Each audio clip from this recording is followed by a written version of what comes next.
Hey everyone! So this is not a Rwanda update, however I will have one or two more for you as we are leaving in just a few short weeks to go. But this is more of a God is really cool and this is what he showed me recently kind of thing.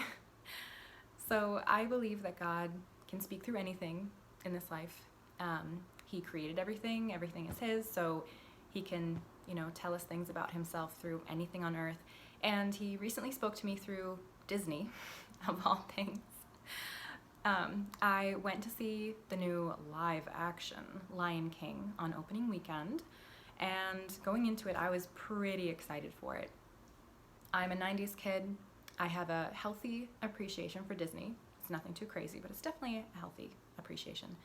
And I'm going to be in Africa very soon. So I was pretty pumped to see this movie.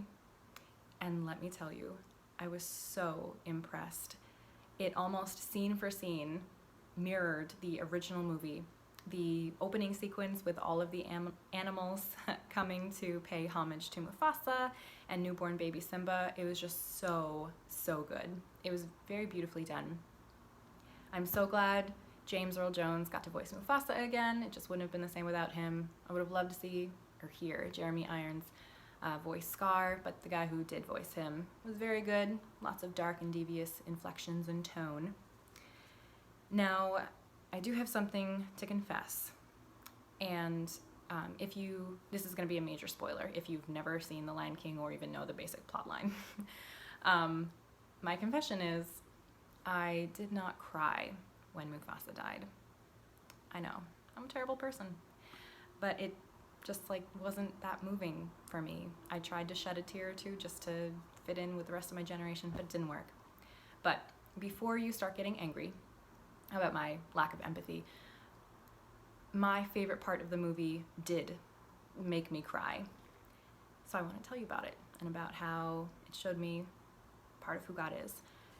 In the later half of the movie, when Rafiki leads Simba down to the water, and he shows him that his father lives on in him, and Mufasa then speaks to Simba out of the sky, I was so captivated by this scene because it showed me a part of who God is. In the story, we see Simba go through a phase of disillusionment as a cub when he thinks that he is responsible for his father's death, and he runs away from the home that he knows and loves. And he carries this weight with him into adulthood or into lionhood. And he feels it so heavily that even when Nala comes back and urges him to come back and help save the Pride Lands, he's like, no, you need to find someone else. That used to be me, that's not me anymore. Even when she tells him how desperate the situation has gotten, he's just like, you need to find someone else to help you because I just, I'm living my own life, no worries, whatever. Simba has forgotten his purpose. He has forgotten the joy in his calling as the son of the king. And while we love Timon and Pumbaa, don't get me wrong, let's be real, Hakuna Matata is a bop. But their whole mantra of no worries and just do you is actually really misleading and damaging. We can talk about more of that later. But when Rafiki brings Simba to the water and Mufasa proclaims, you are my son, remember who you are, something inside of Simba wakes up and he does a complete 180 real fast. It is the most moving part of the story. And it gives us a glimpse of God.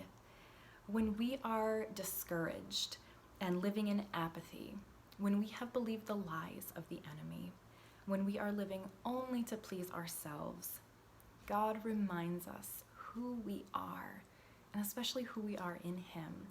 He recalls us to life and joy and purpose.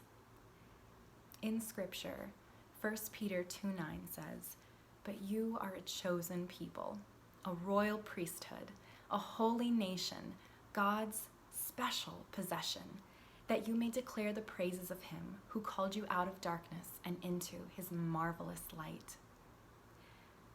Part of the beauty of The Lion King is that the ending is in the title. Simba becomes the king that he was born to be. He follows through on his purpose. God is not going to speak a life over you that He will not see to completion. But first, we have to wake up and respond to His call. May someone be inspired and God be glorified.